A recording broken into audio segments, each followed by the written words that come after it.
Please remain standing for the presentation of colors, the Invocation, and the United States National Anthem.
Ladies and gentlemen, Chaplain Swartzman.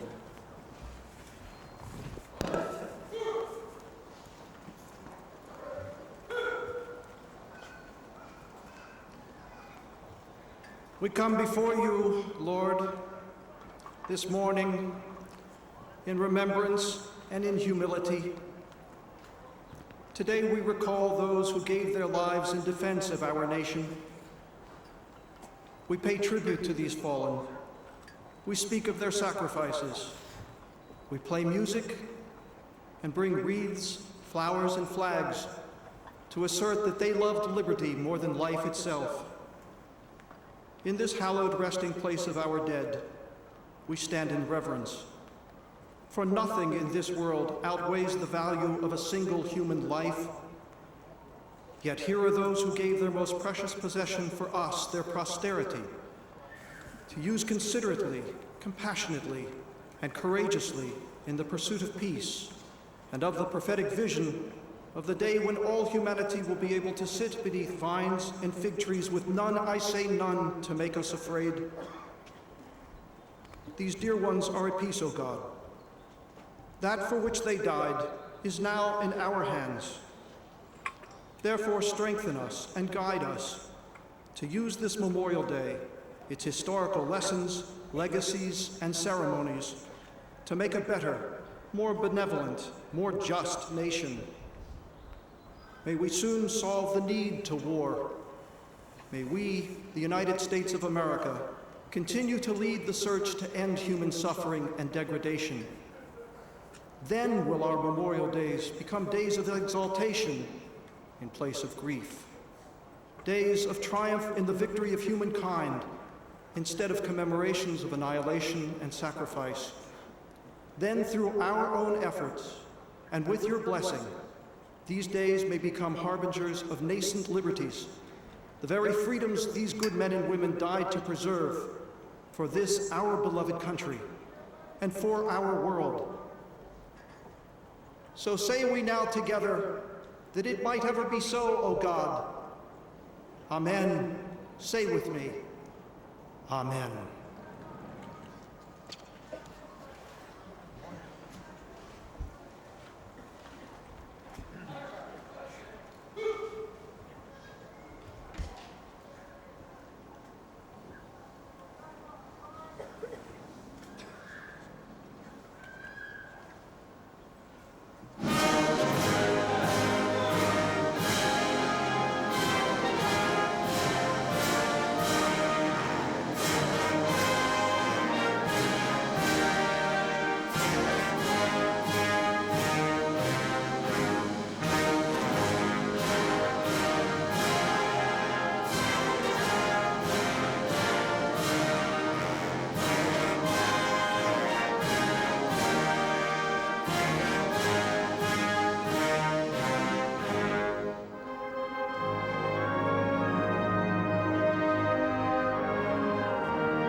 Please be seated.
Ladies and gentlemen, Major General Foley.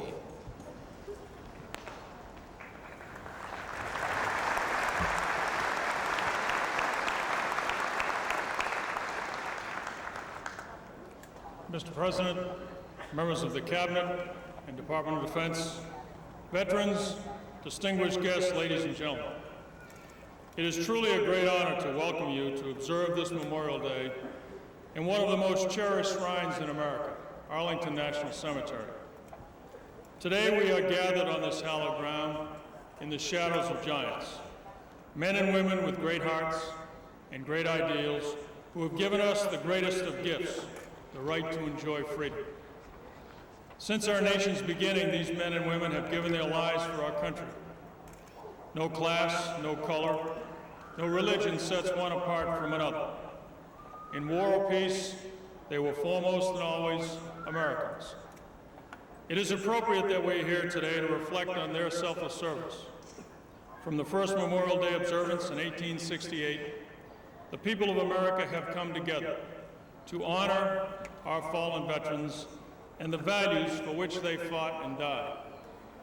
This sacred ground is a site for reflection and gratitude, a site where any person can silently offer thanks, and a place where we and future generations will revere and remember those who served our nation so proudly. In the past year, 4.5 million people from across the nation, indeed from around the world, have come to Arlington, some to bury a loved one, some to lay flowers or a wreath, some to witness the changing of the guard at the Tomb of the Unknowns, thus making every day here a day of remembrance. As you walk these sacred grounds, you can witness our nation's history unfolding before you. From the American Revolution and Civil War to Desert Storm in Bosnia, the ultimate sacrifice for the principles of care, duty, honor, and country is etched in poignant detail on more than 195,000 gravestones and monuments throughout these 612 acres. Each gravestone and monument also serves as a reminder to all of us of the need to defend the values and beliefs that have served this nation so well. We celebrate this day by placing American flags on every grave. And with humble words, we carry out our solemn obligation to recognize the enormous debt of gratitude we owe to those courageous men and women who came before us and to those who will be relied upon to secure the blessings of liberty in the years to come. Thank you for being here today to honor those who not only sacrificed their lives for our country, but who so honorably carried forth the mantle of freedom.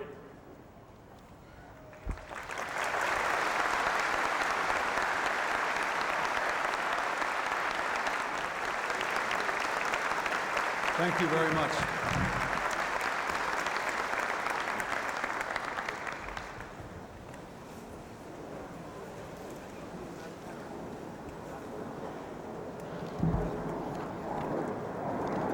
General Foley, Chaplain Schwartzman, Mr. Metzler, to the members of the Cabinet, General Shalikashvili and the leaders of our armed forces, members of Congress, especially to the members of the armed forces who are here, the leaders of our veterans organizations, all of you who are veterans and your families, and all of you who are family members of those who have given their lives in the service of our country. My fellow Americans, we gather here today, as we do faithfully every year, to pay tribute to our countrymen and women who fell in the line of duty, who gave their lives to preserve the liberties upon which our nation has founded and which we have managed to carry forward for more than 200 years now. All across America, our grateful nation comes together today to honor these men and women, some celebrated, others quite unknown, each a patriot and a hero. For many of our school children who have known no war, Today may seem to be little more than a day off from school or a welcome start to the summer. But on this day, and all that we pause to remember, there are essential lessons for the young, and indeed for all the rest of us as well. Appreciate the blessings of freedom. Recognize the power and virtue of sacrifice. Respect those who gave everything on behalf of our common good. This day reminds us of what we can achieve when we pull together as one nation, respecting each other with all of our myriad differences, but coming together, we can fight any battle and face any challenge. It reminds us of our duty to honor not only those we have lost in freedom's cause, but also through attention and care, the servicemen and women who came back home and are now our veterans, as well as the families of those for whom there tragically has never been a final accounting. It reminds us of our obligation to take care of those who have taken care of us and those who take care of us today. That means ensuring that our men and women in uniform have the best training and equipment and preparation possible to do their jobs for freedom. Because even in times of peace, we must remain vigilant in a very new and still uncertain world. And above all, it reminds us of America's responsibility to remain the world's leading force for peace and prosperity and freedom as we enter the 21st century, so that future generations of young Americans who wear our uniform will never have to endure the losses in battles that our predecessors did in the 20th century. Behind me, just a few yards from where we gather today, lies the grave of General George Marshall, an heroic soldier in war and a visionary statesman for peace after the Second World War. He built the armies that enabled freedom to triumph over tyranny in World War II, and after the war, along with President Truman, Senator Arthur Vandenberg, and others, he inspired America to make the investments and forge the institutions that built the peace, reached out to former adversaries, spread democracy and prosperity, and ultimately won the Cold War. General George Marshall was the very first full-time soldier ever to win the Nobel Prize for Peace. Half a century ago, he knew that in order to be strong at home and safe at home, we had to lead the world to a more secure and better place. Now, at the end of the Cold War, when there appears to be no looming threat on the horizon, we must rise to Marshall's challenge in our day.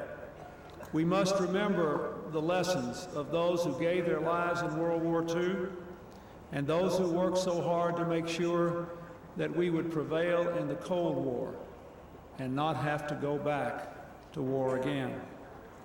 We must create the institutions and the understandings that will advance the security and prosperity of the American people for the next 50 years.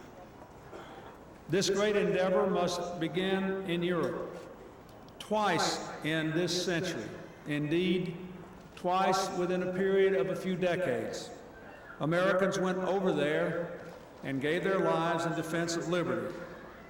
Many more stood sentry with our European allies through the long night of the Cold War.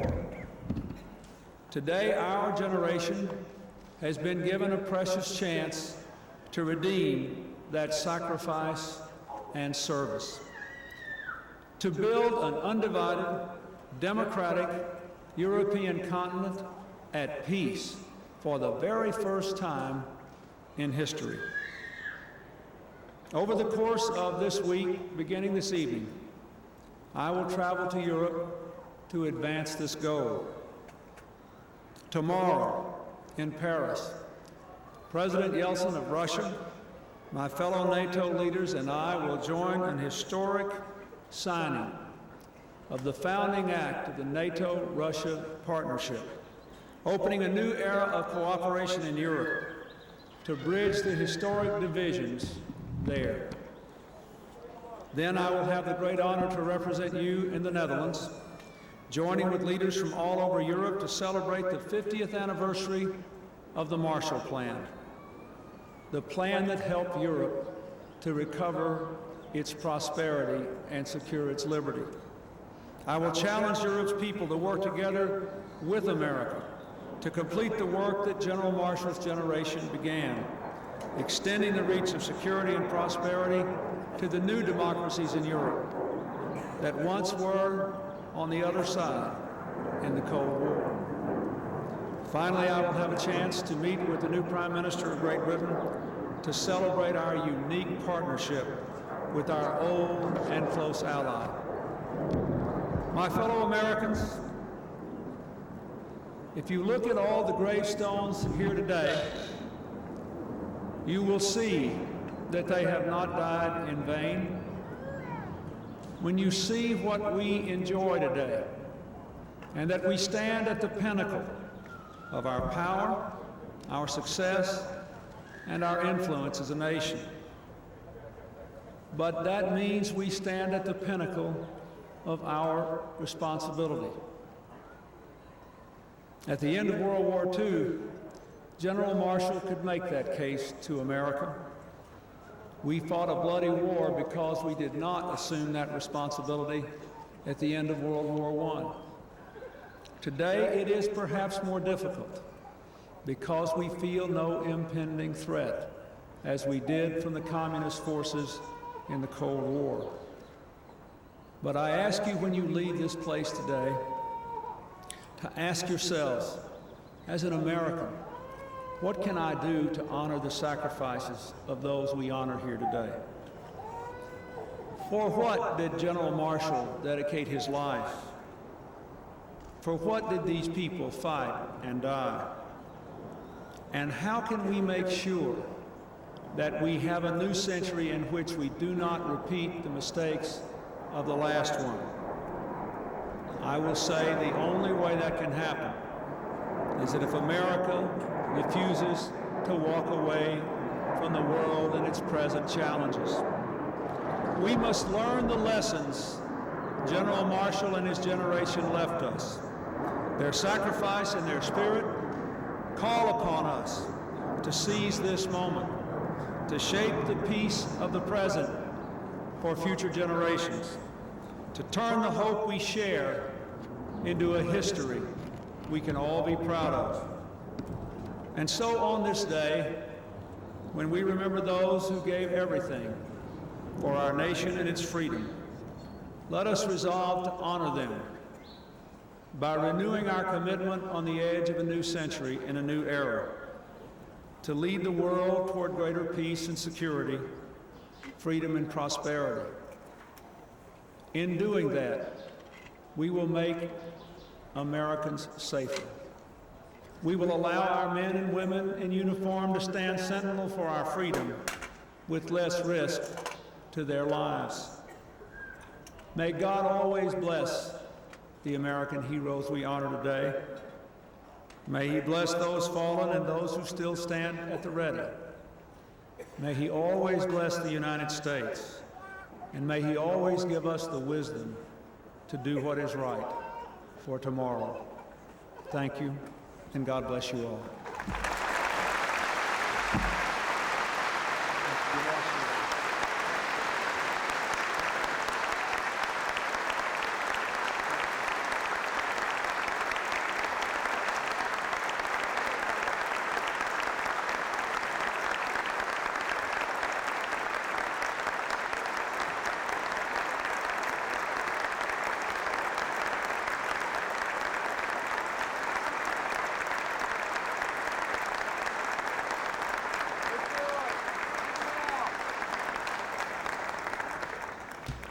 Please be seated.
Ladies and gentlemen, please rise for the benediction, taps, and remain standing as the colors are retired. Ladies and gentlemen, Chaplain Schwartzman.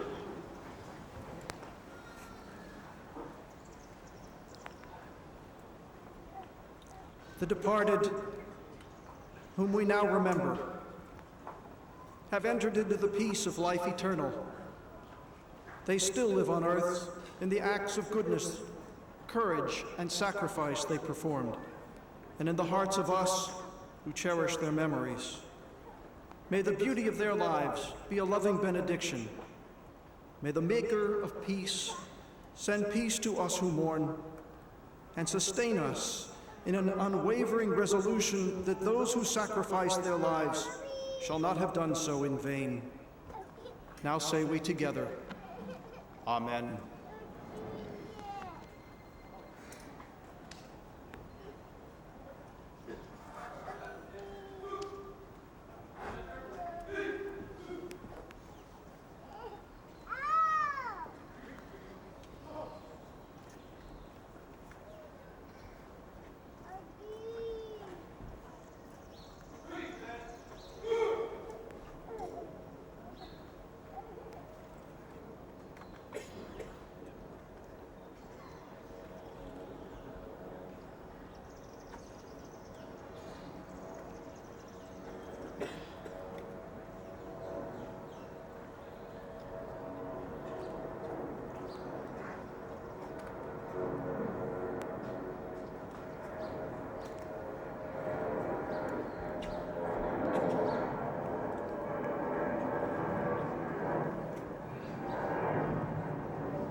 ladies and gentlemen please remain in place until the President has departed?